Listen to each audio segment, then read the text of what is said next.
be at the top of your list. Senator Cory.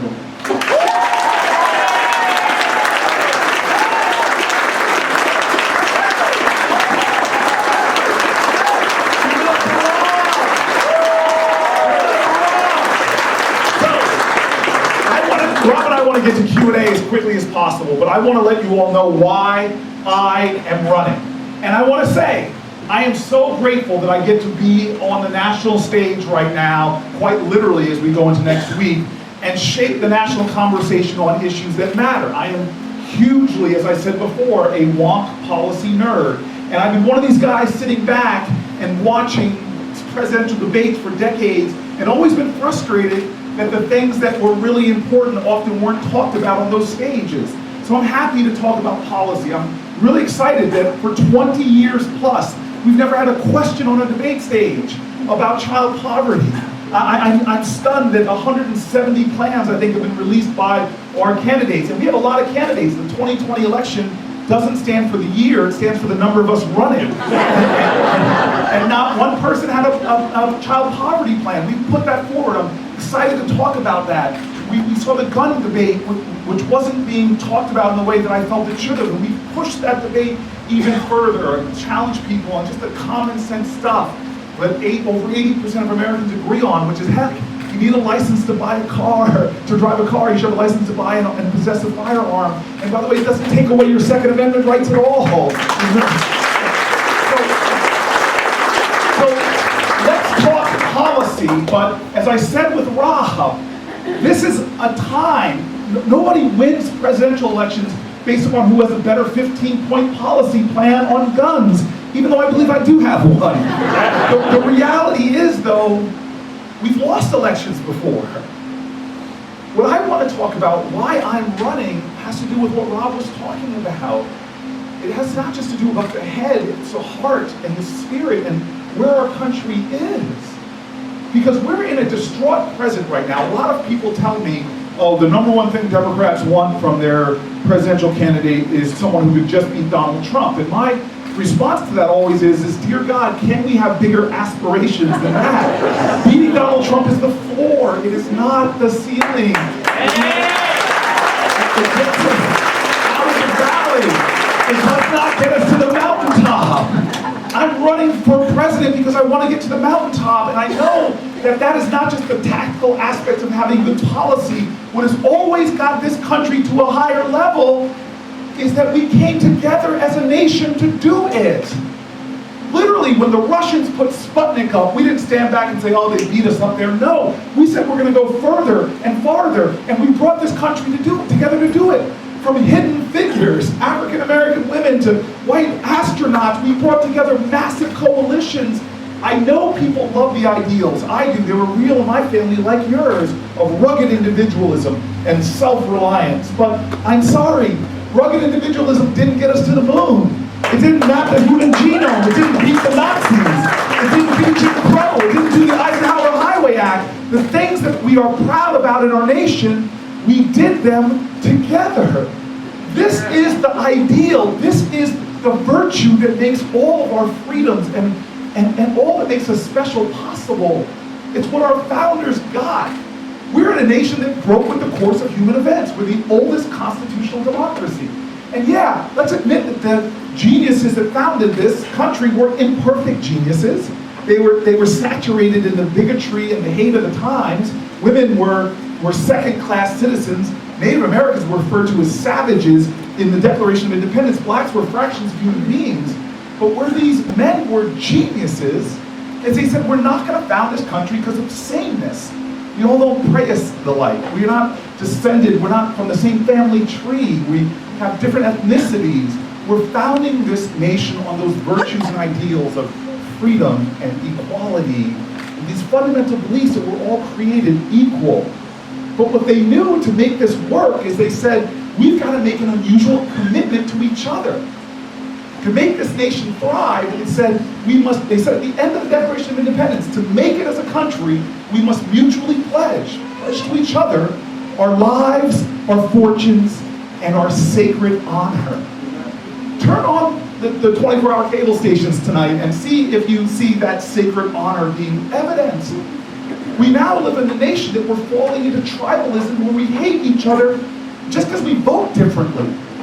And what's challenging about this time that we're in is, while we are fighting, we're missing the fact that the lines that divide us, which are real, but those lines that divide us are nowhere near as strong as the ties that bind us. And in fact, we agree on so much more than our politics indicates today. And so what's happening to us now, the reason why I say beating Donald Trump is just the floor, is because I don't want to go back to the glorious days of 2015 or whatever you want to point to before Donald Trump was elected president. Because we had real issues back then. We have infrastructure issues. Literally, we went from the nation in my father's generation of the best infrastructure on the planet Earth. The rest of the world has taken us and passed us by. China just built 18,000 miles of high-speed rail. The busiest rail corridor in America that runs from Boston to DC, I'm not exaggerating, runs half an hour slower than it did in the 1960s. And from South Korea to Germany, full high-speed internet. Every child has it at home. And I go around Iowa, as well as South Carolina, New Hampshire, and I have children raising their hands and asking when can they access the internet at home. We were the best educators on the planet Earth. Everybody wanted to be us. And you know what? They started investing to catch up to us. And now when it comes to education, we're not even in the top 10 anymore. We have one party that seems to want to defund public education. And what's even worse than this is those other countries believe in something radical called science. where they know that the 80 plus percent of brain development actually happens from the womb to the 3rd or 4th year. So you know what they have? They have universal prenatal care. We are a country, one of the only industrial nations that doesn't have it. In fact, we're so bad with taking care of babies that we lead the industrial world in infant mortality, in low birth weight babies, in maternal mortality. Think about this. It is less expensive to give every at-risk pregnant mother doula care than it is to pay the costs we're paying right now for birth complications and the medical expenses. We are this strange nation that says we love our children, but other countries are putting their money where their priorities at. We don't have universal prenatal care. We don't have universal preschool. We don't have paid family leave. I could go on and on and on, and nothing I'm saying here is partisan. It's competitiveness. It's about our common resources and what we choose to prioritize in this nation. Are we going to give more and more tax breaks, blowing literally $1 trillion holes in our budget, or will we do like my grandparents' generation and invest in each other? Education, R&D, infrastructure, these are the kind of things that build this great nation. And so I am on a tear right now, I have to say. I am a little, emotional, because I see us wasting time. And I see our enemies trying to make our differences worse. I'm not exaggerating. I went about a few weeks ago into the bunker underneath the Senate where we read confidential documents. And I want to share some of what I read with you, but I don't want any whistleblowers here I'm sorry, too soon? Maybe too soon. I want to give you guys what one of the things I last read was, which was how the Russians are trying to undermine our democracy. And one of the strategies they're using is to use our social media platforms just to make us hate each other more. There are all these bots out there trying to throw gasoline onto the fires that are already burning between us. And so I want to tell you very clearly, if you want a Democrat in this race who's going to fight fire with fire, it's not me, pick somebody else, but let me warn you, I ran a fire department in Newark. And that's not a good strategy to fight fire with fire. Running because I believe in us. I know who we are. When we stand together, when we work together, when we fight together, when we invest in each other, that is when America is at our best. And I believe in this day and age, we need a revival of civic grace. We need a more courageous empathy for one another. We need to remember what patriotism is. Patriotism is love of country. And you cannot love your country unless you love your fellow countrymen and women. And let me tell you,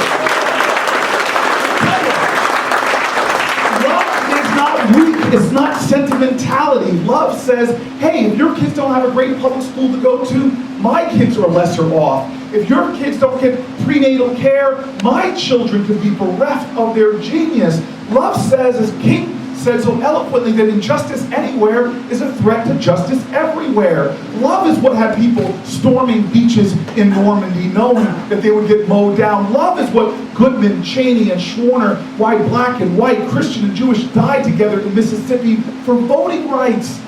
Love is what built the greatest infrastructure project ever in this country, called the Underground Railroad. Love is what my family found in Iowa.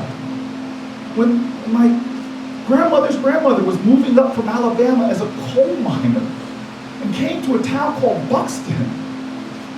Here's this black migrant family that found in Iowa a mining town where blacks and whites lived together. It was generations before its time, right here in Iowa, the state that always is generations before its time on women's rights and LGBTQ rights and civil rights. Because this is a state.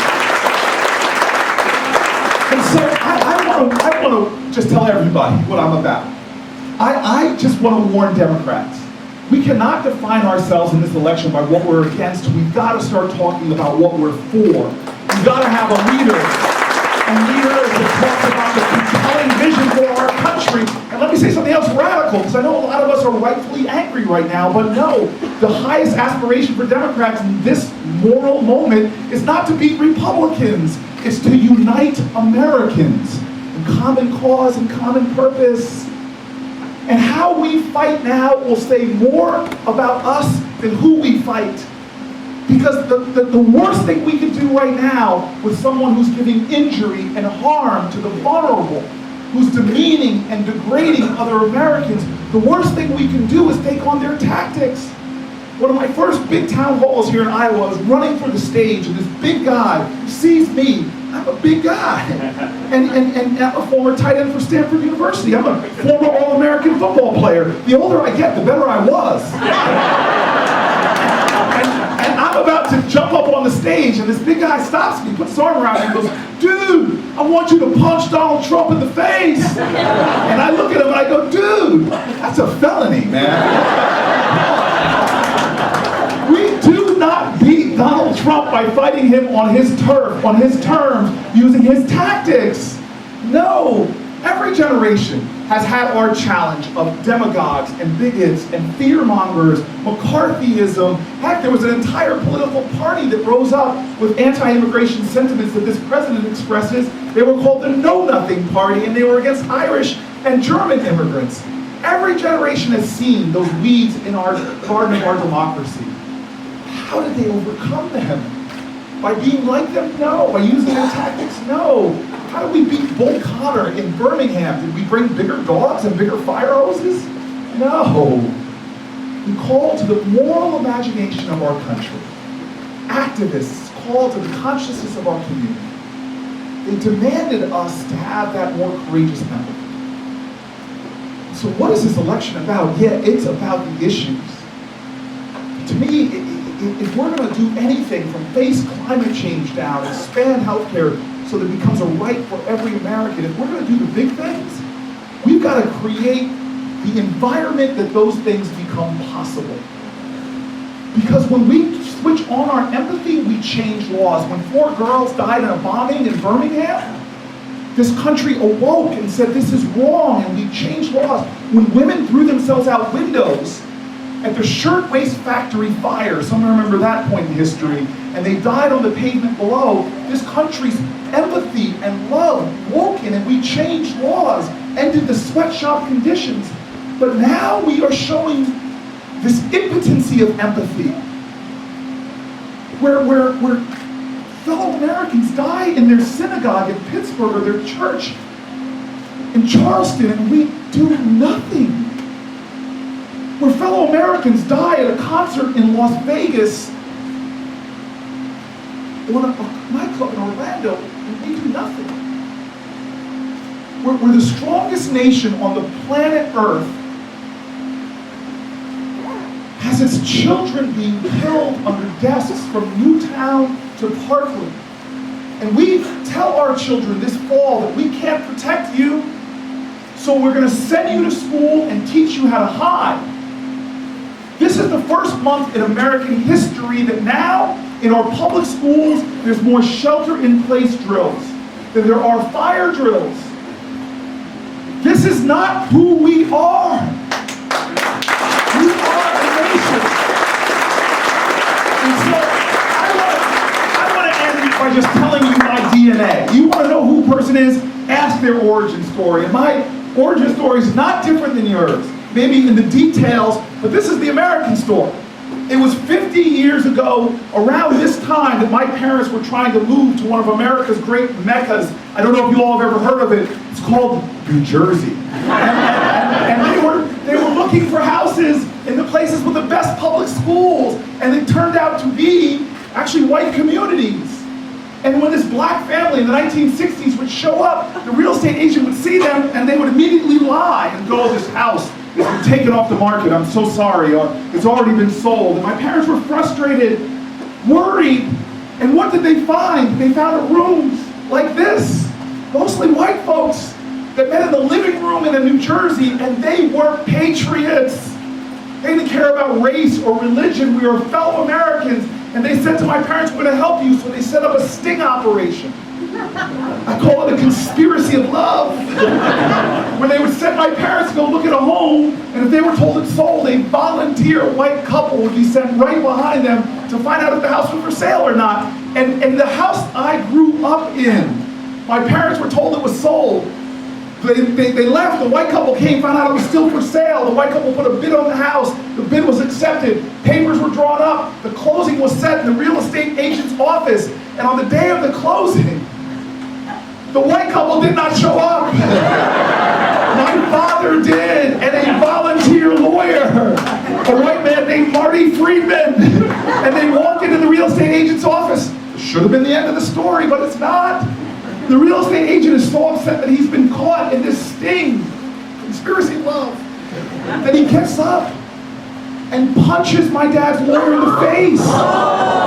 And he sings a dog on my dad. And let me tell you, as I was growing up in this amazing town and this beautiful home, every time my dad told this story, the dog would get bigger. Eventually, it's like, "Son, I had to fight a pack of wolves to get you in this house. You better appreciate what you have." And so what did I do? After Oxford and Stanford and Yale, my dad was not impressed. He's like, "Boy, you got more degrees in the month of July, but you ain't hot." Life ain't about the degrees you get, it's about the service you give. So I went and moved into the inner city of Newark, New Jersey, where I still live today, and began to fight as a tenants' rights lawyer because people fought for my housing rights. I was going to fight for other folks. And we didn't just turn around and beat slumlords. Heck, we beat a machine and turned around a city. And I went to the Senate and I got to work, not preaching my values, but living them. Inviting my Republican colleagues out to dinner with me, meeting with them in their office. And some of this was hard. Finding a restaurant, agreeing on a restaurant with Ted Cruz was difficult. I am a vegan. He is from Texas. But we passed legislation, even under this president. The biggest bipartisan piece of legislation passed was on criminal justice reform that I led from the Democratic side of the Senate. But I tell you, along the way, these values, I decided to write them down. I did what a lot of senators do who have a high sense of self-regard. I decided to write a book. And if your name is Booker, it's a lot of pressure. And so I go back to find the people that met in a room a lot like this, and to find them. And I found the head of that organization from the 1960s that helped my family move in, the Fair Housing Council. She was easy to find because at 92 years old, she is still head of the Fair Housing Council in Northern New Jersey. This woman is amazing, luminescent. She says, "No, I don't represent black people anymore. Lots of black folk in the community." She now represents same-sex couples, Americans with disabilities, Muslim families, because to her, justice has no color, no race, no orientation. It is one justice, one nation, one love. And so she confirms a lot of the facts of the story. It was not a pack of wolves, Dad. She sends me to the lawyer. She says, "Talk to this guy. He formed the whole sting operation." I call this guy up. He's now an 84-year-old retired New Jersey judge. And we get to talking, and he confirms a lot more of the facts. I've got everything I need for the chapter, but one question I hadn't anticipated being in my heart and had to ask him, which was why? Why would this white guy in the 1960s, who had just started his business, he was in the middle of a startup, he was barely providing for his family, struggling to make it, why would he suddenly take time out to help black families, not from anywhere in his community, heck, from out of state? Why would he help them move into his neighborhood at a time that people were afraid of white flight and real estate prices going down? Why would he do it? And he says to me, well, I remember the moment I made the decision. I go, well, what was the moment? He goes, March 7th, 1965. And I'm like, that's very specific. What was going on March 7th, 1965? And I know some of you will recognize this date. I didn't. And he goes, well, I was sitting at home on my couch watching TV. And I'm like, okay, well, what was going on? He goes, well, most of America at this point, this is back when we had 3 channels, everybody. Rob is going to correct me because he's so exacting. Okay, PBS 4, Rob. He's a Sesame Street baby. I'm outing him. And he said most of America was watching what he was watching, a movie called Judgment at Nuremberg. And some of you now might remember, if you were old enough to be there in this moment in history, that as America was gripped by this movie, something happened. Suddenly they had breaking news. They broke away from an ongoing TV movie to show a crisis, to show a bridge in Alabama called the Edmund Pettus Bridge. This white guy 1,000 miles away is watching now Alabama as these marchers who started in Selma, they were trying to march to Montgomery, and they get stopped on this bridge, and he watches in horror as what happens next.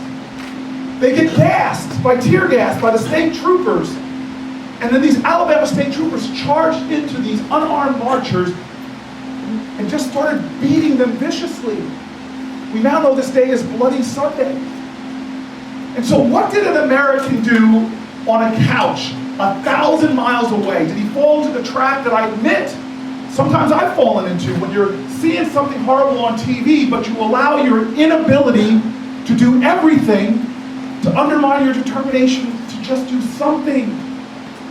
He didn't fall into that trap, or the other trap, which is the most common way Americans give up their power, is by not realizing they have it in the first place. No, he stood up for his country, for his nation, for love. And he said, I gotta do something. I'm gonna go to Alabama. Then he said he sort of chuckled to himself because he couldn't close his business.